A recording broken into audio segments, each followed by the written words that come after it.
Bismillahirrahmanirrahim. Assalamualaikum warahmatullahi wabarakatuh.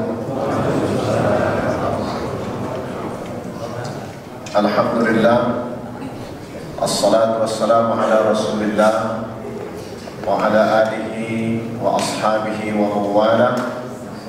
Rabbi shrah li sadri wa yassir li amri wahlul 'uqdatam min lisani yafqahu qawli. Bapak-bapak, ibu-ibu, jamaah salat subuh Masjid Baitur Rahman yang dirahmati Allah Subhanahu wa taala. Tentunya kita hari ini berbahagia sudah melaksanakan ibadah salat yang dipimpin oleh Syekh Al-Araiki. Kemudian sudah juga Gunung Nazilah, ya. Mudah-mudahan permohonan kita, doa-doa kita dikabulkan oleh Allah Subhanahu wa taala. Kemudian selawat dan salam tak lupa kita junjungkan kepada Nabi kita Muhammad sallallahu alaihi wasallam, karena Rasulullah sallallahu alaihi wasallam adalah uswah kita dan qudwah kita bersama-sama. Pada hari ini tema kita adalah tentang bagaimana menyikapi wabah yang datang kepada kita dan kemudian dilengkapi juga dengan masalah-masalah hukum dalam Islam. Pertama, ya, saya ingin beritahu bahwa pengetahuan kita tentang agama yang pertama ini, bahwa ibadah, ya, dan muamalah itu tidak bisa dipisahkan. Jadi dalam ibadah ada muamalah, dan muamalah itu, ya, selalu bernilai ibadah. Itu yang pertama. Itu dulu yang dipahami, ya. Karena saya melihat bahwa pengklasifikasian, ya, atau mengotak-ngotakkan antara ibadah dengan muamalah itu menjadikan kita seakan-akan bahwa ibadah itu sesuatu yang tidak terkait dengan muamalah, sehingga ada orang yang bertindak, ya, dalam ibadah itu, ya, tindakannya tidak menampilkan muamalah, padahal kita dalam beribadah, ya, muamalah itu mesti ditonjolkan. Misalnya tentang penyakit yang ada pada kita itu, kita kan kadang-kadang khawatir, ya, terhadap penyakit yang datang kepada kita, seperti virus corona ini. Maka ketika wabah itu masuk, kemudian kita berada di masjid, maka ibadah yang kita lakukan itu, ya, kemudian hanya sekedar menjadi sebuah ibadah. Kenapa? Karena kita khawatir terhadap muamalah yang terjadi di ibadah tersebut. Itu yang sekarang ini. Atau yang sebelum-sebelumnya, misalnya bahwa ibadah yang kita lakukan itu selalu kita kaitkan dengan hukum-hukum yang sifatnya mutlak, ya, tidak bisa berubah, sehingga kita pun tidak mampu melakukan muamalah dengan baik, ya. Itu yang pertama dulu, ya. Kemudian yang kedua, ya, di dalam kaidah usul fikih ada yang disebut dengan sadduz zari'ah. Saddul Dzari'ah itu adalah menutup pintu kemudaratan. Itu namanya saddul Dzari'ah. Jadi segala hal yang sifatnya membawa bahaya, ya, itu mesti ditutup pintunya. Dan kaidah-kaidah usul fikih, ya, yang banyak, ya, itu semuanya bisa ditampilkan, ya, berubah-ubah sesuai dengan keadaan dan kepentingan. Jadi misalnya Saudi ketika melarang, ya, jamaah umroh untuk datang ke sana, dia menjalankan, ya, kaidah yang saya sebutkan tadi. Jadi kita tidak perlu marah, karena memang begitu adanya. Tidak usah protes, ya. Karena saddul Dzari'ah itu lebih dulu, ya. Karena di dalam Ad-Daruriyatul Khamsah, ya, ada 5 hal yang paling penting dijaga di dalam Islam itu. Pertama adalah menjaga agama. Tapi menjaga agama ini tidak bisa, ya, di bumi ini kalau tidak dilakukan oleh manusia menjaganya. Maka yang kedua itu adalah menjaga kehidupan manusia. Jadi kalau yang pertama adalah menjaga agama, yang kedua adalah menjaga kehidupan. Nah, menjaga kehidupan ini bisa jadi lebih utama pada waktu-waktu tertentu karena dia berkaitan dengan agama. Jadi kalau misalnya pun nanti haji tidak diadakan, itu ya, misalnya, maka tidak apa-apa. Karena pernah beberapa kali dalam sejarah di Mekah itu haji tidak diadakan. Itulah yang kita sebut menjaga kehidupan sekaligus menjaga keberlangsungan agama. Makanya dia terbalik tidak apa-apa menurut keadaan yang dihadapi. Nah, tapi kan kita selalu mengatakan bahwa kan ini penyakit ini Allah yang memberikan, Allah yang menyembuhkan. Betul memang. Tapi semua hal yang Allah berikan itu pasti jawabannya ada. Misalnya saya contohkan bahwa kalau kita makan yang sehat, maka akan melahirkan sesuatu yang sehat. Itu Allah ilustrasikan lebah, ya.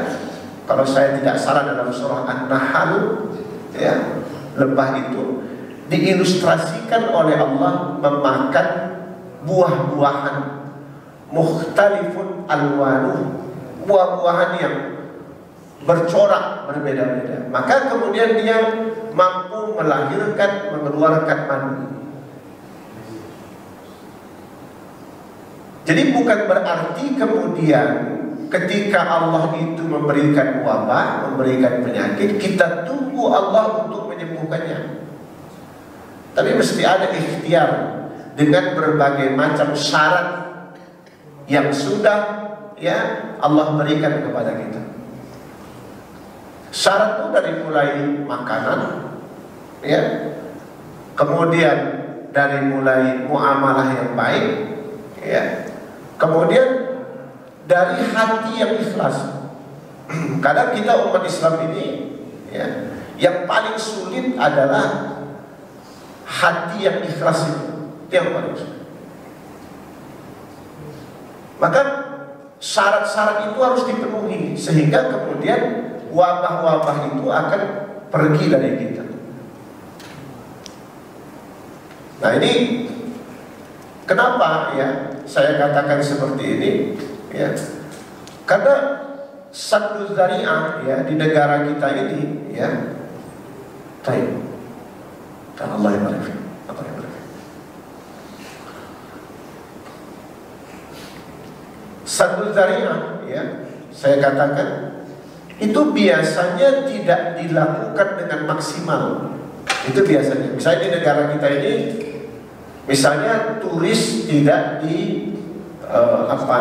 tidak ditahan, ya, tidak dilarang untuk masuk. Dan kemudian membeda-bedakan masuknya turis ke Indonesia.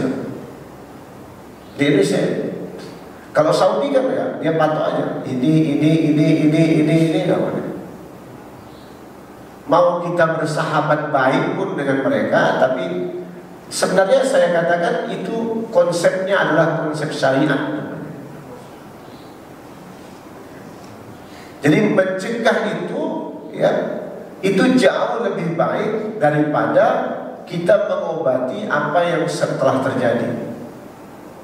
Makanya dalam hukum fikih, ya, nanti kalau kaidah usul fikih yang 5 tadi itu, ya, yang saya katakan 5 hal yang paling penting, yaitu tadi menjaga agama, yang kedua yang tadi menjaga kehidupan atau kita sebut menjaga jiwa, yang ketiga adalah menjaga keturunan, ya, kemudian yang keempat adalah menjaga akal, kemudian yang kelima adalah menjaga harta.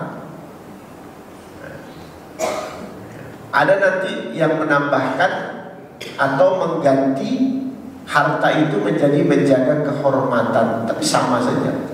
Karena 5 hal inilah yang sebenarnya dikatakan oleh para ulama. Jadi menjaga agama, menjaga jiwa atau kehidupan, menjaga keturunan, menjaga akal, dan kemudian menjaga harta atau kehormatan. 5 ini itu di dalam Islam disebutkan nanti bahwa ada hal-hal yang primer.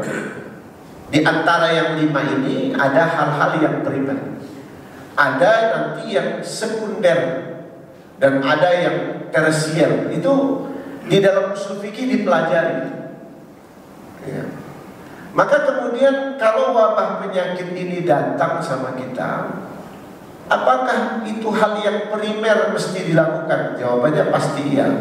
Tapi hal yang primer itu adalah bukan melaksanakan ibadah, tapi melarang dulu atau memotong dulu masuknya penyakit ini kepada kita. Makanya nanti sadud dzari'ah itu bisa diletakkan di atas, ya, karena dia adalah sesuatu yang primer pada saat itu. Baru nanti yang lainnya apa? Sholat, doa, ya, baca Quran. Baru nanti itulah yang dilakukan. Jadi urutan-urutannya itu, ya, adalah urutan-urutan yang memang diperlukan pada saat-saat tertentu. Makanya saling berjibaku itu, saling sama-sama. Jadi ada yang membaca Al-Quran, ada seperti tadi yang berdoa, ada yang kemudian berzikir, ada kemudian yang melakukan pemotongan terhadap penyakit itu. Ya, makanya ada salah satu media itu, saya lupa kemarin, ya, bahwa ya kalau penyakitnya mau mati, orangnya dimatikan. Mungkin saja bisa. Karena dalam Islam itu, ya, ya, hal itu juga dilakukan. Misalnya saya contohkan, ya, kenapa hukum qisas itu diberlakukan? Karena mati satu hidup banyak itu tidak apa-apa. Dalam Al-Quran disebutkan walakum fil qisasi hayatun ya ulil albab, kata Allah. Jadi dalam hukum qisas yang diberlakukan itu, kata Allah, ada kehidupan bagi manusia. Nah itu, ya. Makanya pelarangan itu tidak apa-apa sebenarnya. Cuma kita kan kadang-kadang dalam hukum kita ini ada namanya hak asasi manusia. Tapi bukan berarti harus dibunuh, ya, enggak. Maksudnya kalau itu memang menjadi satu keharusan gitu. Tapi ikhtiar mengobati itu harus ada. Nah di kita ini untungnya orang Indonesia ini, ya kita ini kuat pada keyakinan beragama begitu, sehingga kadang-kadang lupa pada ikhtiar yang lain-lainnya.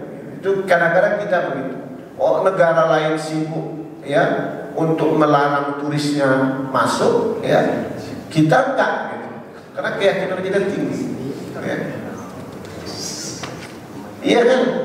Kayak tinggi kayak banyak-banyak doa, zikir, istighosah gitu.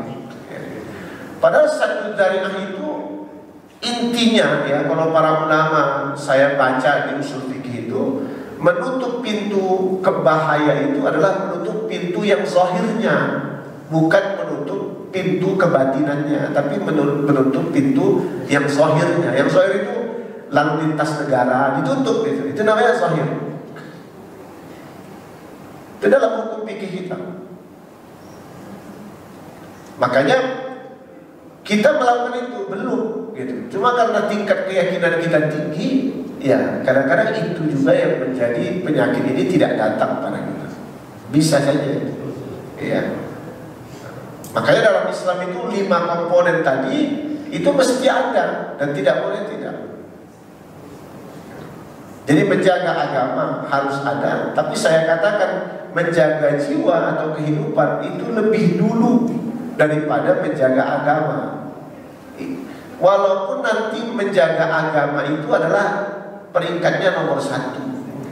Karena dengan adanya manusia, ya pasti adanya agama yang bisa dikembangkan. Tapi kalau nggak ada manusia, tidak bisa agama dikembangkan. Cuma kadang-kadang dalam pikir kita, maka tadi poin pertama saya katakan, sering sekali kita melakukan keislaman ini adalah karena ingin menjaga agama, bukan menjaga manusia yang beragama. Itu yang kita lakukan.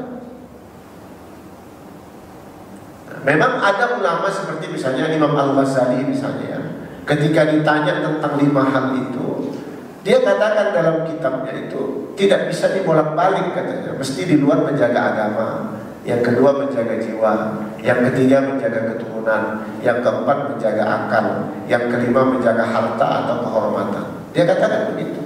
Itu nggak bisa dibolak-balik. Ya. Tapi itu pernah terjadi. Dulu saya pernah ceritakan tentang kejadian di Cordova misalnya, pura-pura murtad misalnya. Itu adalah demi menjaga jiwa. Nah kita di Indonesia ini perlu menjaga jiwa sekarang ini untuk menjaga keberlangsungan agama. Jadi misalnya saya contohkan misalnya, ada hal-hal yang buruk di pemerintahan kita. Apakah seseorang mesti keluar dari pemerintahan itu? Enggak. Itu namanya untuk menjaga agama, tapi didahului dengan menjaga jiwa. Jadi kalau seseorang keluar dari pemerintahan misalnya, maka dia tidak akan bisa ya memperbaiki pemerintahan itu. Itu dulu yang misalnya masalah pajak misalnya. Ya, masalah pajak itu kan ada seorang ustadz yang mengatakan bahwa pajak itu adalah haram gitu. Ya, orang mengambil pajak itu kemudian dikatakan seperti seorang penyamun begitu ya.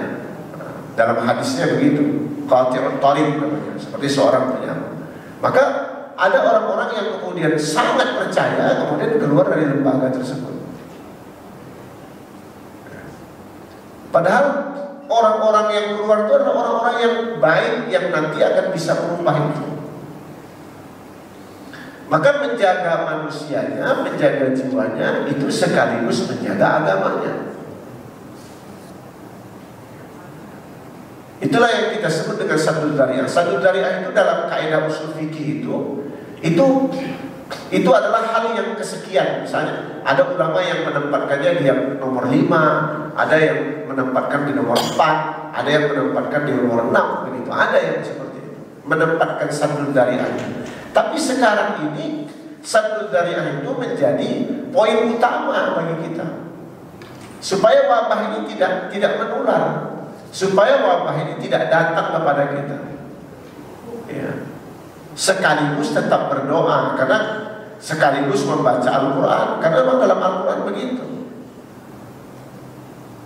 Tapi tidak hanya dengan berdoa, tidak hanya dengan membaca Quran, tapi mesti dengan melakukan muamalah-muamalah yang fleksibel. Ya salah satunya adalah dengan melakukan ya saddul dzari'ah, menutup pintu kemudaratan atau pintu bahaya. Nah ini kenapa ya saya mengkaji ini ya, dan diminta untuk mengkaji ini, karena memang di negara kita ini sangat lemah ya untuk hal-hal yang seperti itu. Maka kalau ada yang memprotes misalnya Saudi ya, kemudian terjadi kerugian, terjadi kerugian sekarang ini oleh travel ya, travel itu rugi. Itu sebenarnya siapa yang mengurusi itu? Ini kan bahagian daripada daripada saddul dzari'ah itu mestinya negara yang turun tangan. Tapi ini kan belum ya.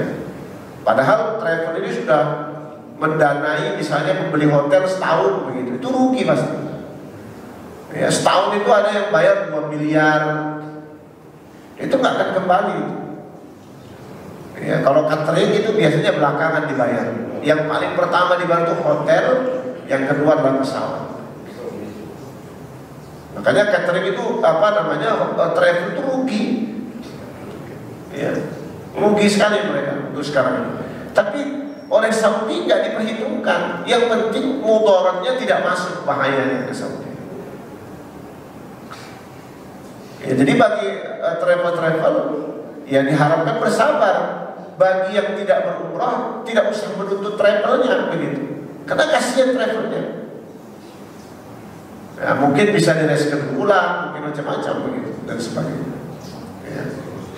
Nah wabah ini adalah bahagian daripada wabah yang kesekian kalinya. Zaman dulu ada namanya baros ya. Baros itu kan termasuk salah satu daripada doa. Dari dulu ada itu namanya penyakit supak. Kalau kita sekarang tuh sakit apa namanya itu yang dagingnya itu, sekarang kan udah nggak ada itu. Yang apa namanya itu? Nah, kusta ya. Supak itu yang penyakit kusta. Yang kemudian hilang, itu dulu ada. Itu penyakit yang luar biasa. Makanya dalam doa Nabi ini yang sudah beredar itu kan disebutkan min su'il asqam, dari penyakit-penyakit yang terburuk, termasuk wabah corona. Tapi saya kira kalau umat Islam ini menjalankan beberapa komponen ya di dalam saddul dzari'ah itu, kita kan ada an-nazafah, kebersihan ya. Kemudian kita ada Al-Quran yang bisa memberikan kesehatan. Kita ada doa, kita ada sholat ya. Selain yang pertama adalah melarang orang yang membawa penyakit itu masuk ke Indonesia. Sekarang ini ada edaran di masjid-masjid, saya perhatikan itu ya. Hati-hati kan ini bahaya ya. Karena ini nanti menyangkut penyakit dalam diri kita, yaitu penyakit hati. Ada orang yang bersin, kemudian kita anggap ini nanti kita kena corona. Ada orang yang batuk ya. Kan batuk itu macam-macam. Ada yang batuk itu karena mungkin kesedak itu di sininya. Ada yang batuk itu. Kita ini makanya perlu ya diperhatikan betul begitu. Nah bagi orang-orang yang sakit memang lebih baik tidak datang ke masjid. Ada yang nanya sama saya, bagaimana Pak kalau misalnya kita batuk pilek terus kemudian pakai masker sholatnya? Ada yang gitu. Nah itu kalau ditinjau dari usul fikih, maka sholat jamaahnya itu gugur dengan adanya penyakit yang menular itu, walaupun itu bukan corona, gitu. Ya, jadi kalau bapak ini batuk, pilek, gitu, bukan corona, nggak usah ke masjid. Itulah yang kita sebut dengan saddul dzari'ah itu. Kalau pakai masker boleh aja pakai masker, tapi bisa dijamin itu tidak menular.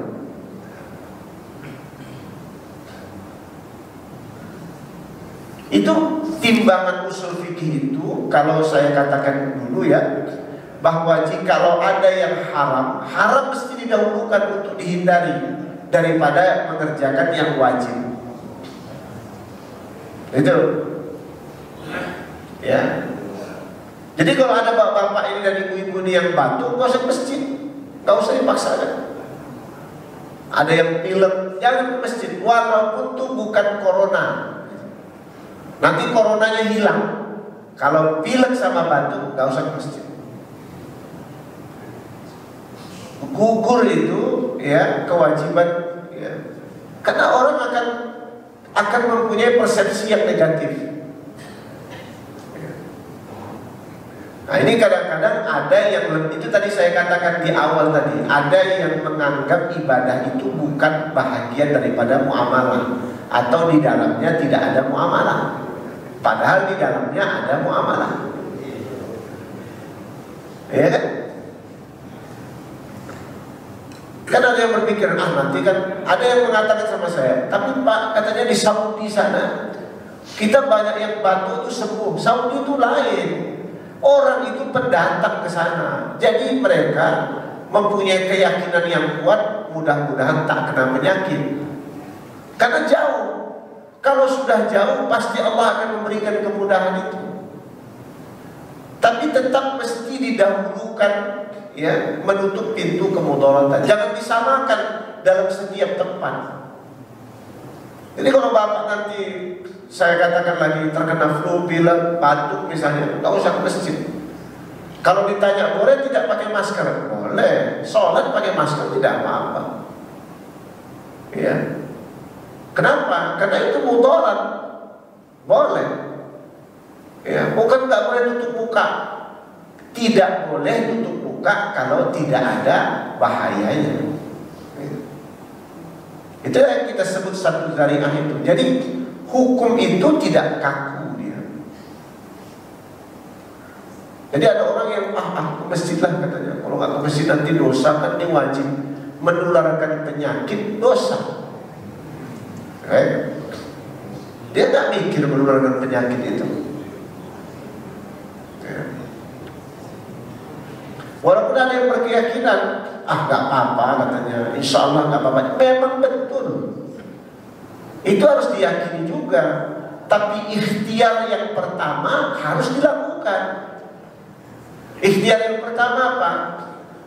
Dalam ayat Al-Quran dikatakan fas'alu ahlal dzikri in kuntum la ta'lamun. Tanya orang yang lebih punya kompeten, ya, yang punya kompetensi yang benar, ya, yang punya ilmu yang baik di dalam masalah itu. Tanya sama dokter, kira-kira batuk dan pilek itu menular tidak? Kalau kata dokter nggak menular, bolehlah datang kemari. Nah, kalau menular, jangan datang. Itu konsep Al-Quran. Jangan dibuat konsep pribadi. Konsep pribadi itu nggak apa-apa. Semuanya kan Allah yang ngatur, itu konsep pribadi. Ini konsepnya konsep fas'alu ahlan dzikri. Itu yang nggak kita tahu itu kadang-kadang. Makanya semua orang itu mau jadi dokter, semua orang mau jadi ustadz begitu. Semua orang maunya begitu. Nggak apa-apa kok, saya aja nggak masalah gitu. Itu sayanya, orang lainnya belum tentu.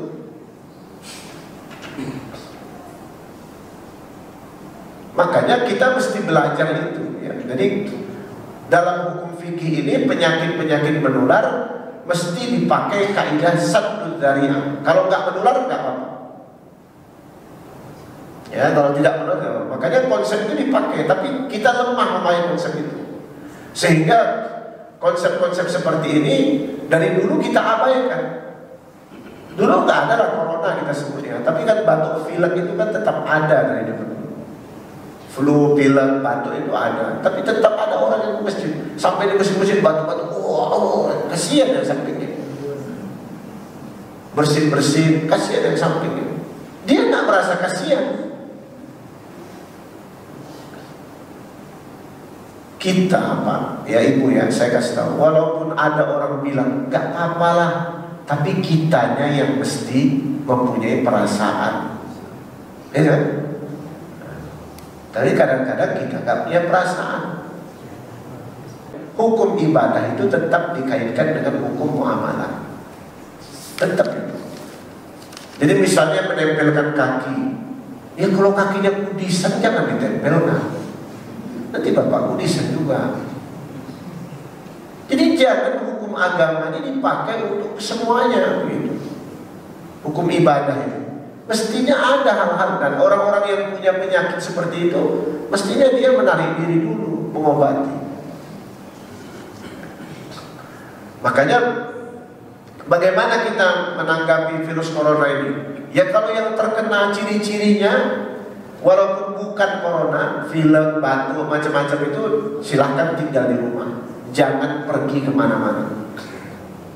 Nah itu hukumnya itu. Nggak usah ditanya dalilnya, karena para ulama sudah membuat kaedahnya tadi yang saya sebut satu zari'ah itu. Dan itu dalam Islam dilakukan satu zari'ah itu. Misalnya hukum qisas. Hukum qisas itu bahagian daripada satu zari'ah. Itu hukum qisas. Supaya orang nggak banyak membunuh, ya orang yang membunuh itu mesti dibunuh, mesti dipancung. Jadi orang ketakutan. Nah, kalau kita kan nggak, di Indonesia ini tidak ada rasa takut, apalagi kalau mencuri penjara, korupsi ya 10 miliar, kalau penjaranya cuma 5 tahun amat lah itu, ya kan? Ya 5 miliar Pak, korupsinya, penjaranya 5 tahun, ya enak itu. 1 miliar untuk dipenjara, nyogok dalam 5 tahun itu, dapat kamar yang bagus, ya. 4 miliar lagi buat usaha, nggak usah berusaha, taruh di bank, jadi itu untuk keluarga yang ditinggalkan. Jadi kita begitu. Coba kalau dipotong tangan, mau apa dia? Ya, nggak bisa bicara itu kalau dipotong tangan. Seperti ada baru-baru ini ada 8 orang pria yang memperkosa anak kecil, kan dihukum pancung. Dihukum pancung. Itu kan ada videonya tuh, sampai yang mau dihukum pancung tuh sebelum dihukum itu air liurnya keluar tuh karena saking takutnya. Bayangkan. Kita aja yang ngelihat aja takut gitu, apalagi yang menjalaninya itu. Itulah makanya kenapa saddu dzari'ah itu kadang-kadang menjadi yang utama. Dan Allah itu mengatakan di Al-Quran itu, memberikan contoh gitu. Tapi kita tidak lakukan. Kenapa? Karena kita sering bersikukuh pada hukum-hukum ibadah yang kadang-kala membuat kita ini tidak baik. Jadi makanya sering saya katakan, tidak ada ibadah yang di dalamnya tidak ada muamalah. Ada semua di dalam ibadah itu, ada semua muamalah. Pasti ada. Jadi misalnya sekarang, misalnya kalau ketemu teman-teman gitu kan, kalau misalnya kita agak curiga, nggak usah lah salaman, cepika-cepiki, nggak usah lagi.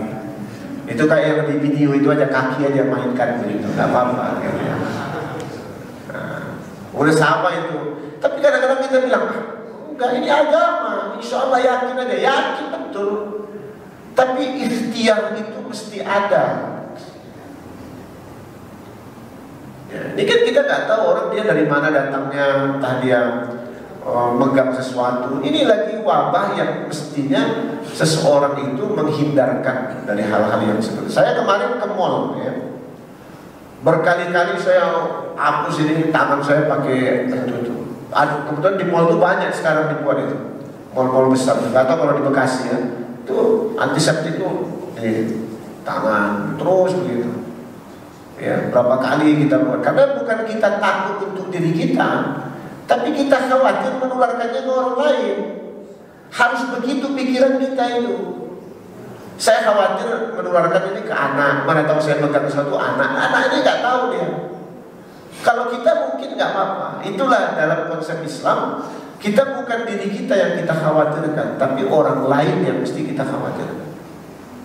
Contohnya banyak, masalah warisan. Kenapa orang mencari harta? Bukan untuk dirinya, tapi dalam Al-Quran disebutkan supaya jangan meninggalkan anak-anak dalam keadaan lemah. Jadi bukan masalah kayanya.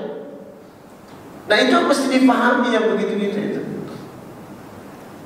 Jadi kita melakukan sesuatu itu bukan untuk diri kita, tapi untuk orang lain. Makanya jangan datang ke masjid itu bukan untuk diri kita, tapi untuk orang lain. Jangan datang ke masjid. Nanti tunggu sembuh baru datang ke masjid. Bukan untuk diri kita, tapi untuk orang lain. Jadi jangan dikatakan, oh saya ini benar juga ya, nggak ke masjid karena film. Enggak, tetap pada posisinya kurang benar. Tapi ketika kita meniatkan itu tidak untuk menyebarkan kepada orang lain, itu lebih tinggi daripada perasaan kita yang tadi itu. Itu kaidah usul fikih, Pak. Banyak. Misalnya ada kaidah fikih menyatakan kalau ada dua kerusakan yang bertemu, idza ta'arada al-mafsadatani, begitu dalam bahasa Arabnya. Kalau ada dua kerusakan yang bertemu, maka ambil yang paling ringan. Dalam ibadah pun begitu, ambil yang paling ringan. Misalnya Rasul itu kan pernah sholat agak cepat begitu. Misalnya kita sholat nih, datang kita sudah mau iqamah, tinggal 1 menit lagi, nggak usah sholat lagi, sudah tunggu aja. Karena mungkin kita mengganggu orang lain dengan itu. Dan perasaan kita saja kita bawakan. Kadang-kadang itu yang tidak kita lakukan, maka akan menjadi kerusakan. Kerusakan itu bukan karena waktu yang lewat sedikit, bukan. Perasaan orang yang rusak itu. Bukan kita, perasaan orang lain. Nah ini yang paling banyak. Itu yang kita tidak pahami dalam kaidah-kaidah kita itu. Ya. Makanya saya sering lihat orang itu kalau sudah 1 menit lagi dia masih sholat. Jangan, udah nggak usah sholat. Kalau saya nggak mau saya sholat itu. Lebih baiklah saya nggak dapat pahala daripada merusak orang lain jadi jengkel sama saya. Kan nggak dapat pahala tapi nggak dapat dosa. Daripada dapat pahala dosanya lebih bahaya. Orang menggerutu 1, 2 orang, 3, 4 orang menggerutunya, orang di sholat mendekat-dekat gitu. Ada orang menggerutu gitu. Sekarang ada jam itu. Iya kan ada ya. Iya, kan ada jamnya kan. Iya. Tapi kan ada orang yang nggak paham begitu. Kalau dia paham, membatalkan sholatnya ketika iqamah. Kalau nggak paham, iya. Makanya kan kita nggak bisa samakan semua orang kan. Iya kan. Makanya diajarkan jangan sholat sudah daripada mengganggu orang lain. Tapi kalau yang paham sholat, kalau iqamah dia batalkan tidak apa-apa. Tapi kan banyak orang nggak begitu juga. Misalnya ada orang puasa diundang makan.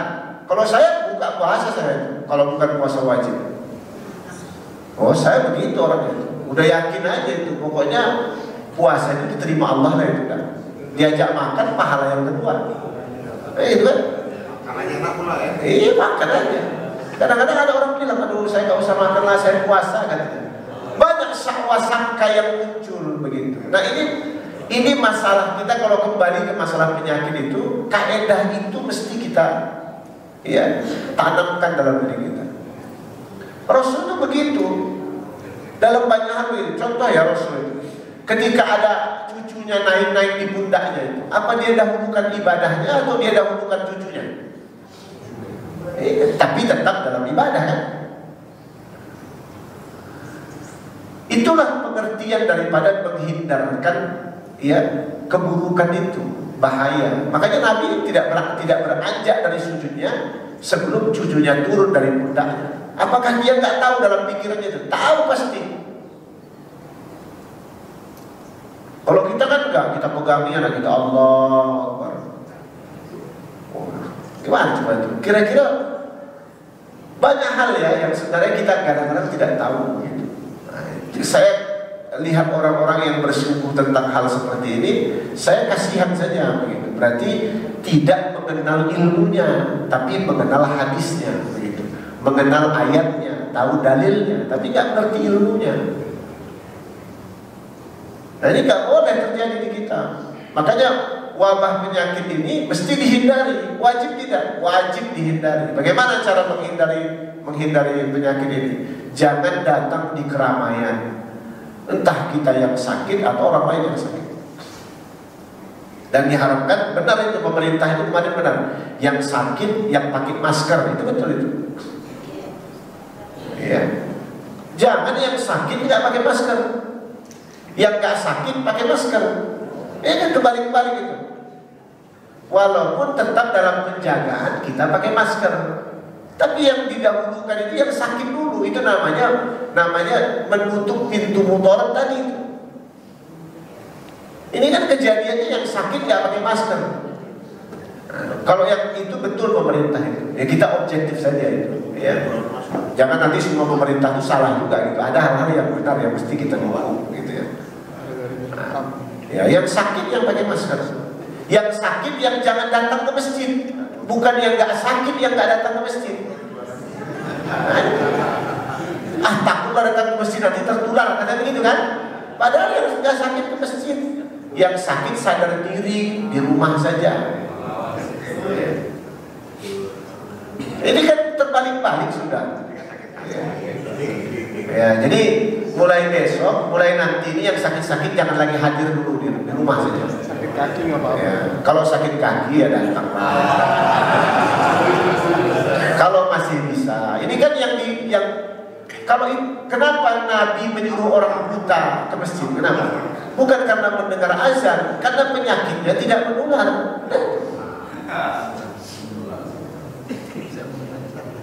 Jadi bukan hanya karena mendengar azan, memang kata Nabi atas maun nida, karena Nabi tahu bahwa penyakit buta ini tidak menular. Maka kata Nabi, kau dengar azan, iya datang kau. Tapi Nabi nggak pernah bilang tentang penyakit menular supaya datang ke masjid. Nah, jadi ini penting ya. Saya beberapa hari ini ceramah saya tentang ini ya, karena banyak orang yang ngotot begitu, dia tetap mau ibadah. Nah, padahal ibadah itu diurungkan. Oh nanti seperti ada yang mengatakan, waduh katanya astagfirullahaladzim begitu ya, ada ungkapan begitu. Oh, Masjidil Haram sepi, nggak ada lagi orang mau putar di apa ini tanda-tanda kiamat. Kiamat dari dulu tanda-tandanya sudah ada, nggak usah disebut-sebut itu. Saya lihat tuh ada yang ngirimkan postingan itu, sepi katanya, nggak ada lagi. Ini bumi akan rusak kalau nggak ada yang. Dia nggak baca sejarah bahwa ada waktu-waktu yang tidak ada musim hajinya dulunya. Baca sejarahnya itu. Tapi kita nggak baca itu, sehingga kemudian kita termakan oleh isu-isu begitu, sehingga kita melakukan perlawanan begitu. Pemahaman itulah yang mestinya ya tidak boleh kita lakukan. Ya. Saya kira ini saja yang saya sampaikan pada hari ini. Saya di pesantren kebetulan ada tamu ya, jadi saya mohon maaf ya. Mudah-mudahan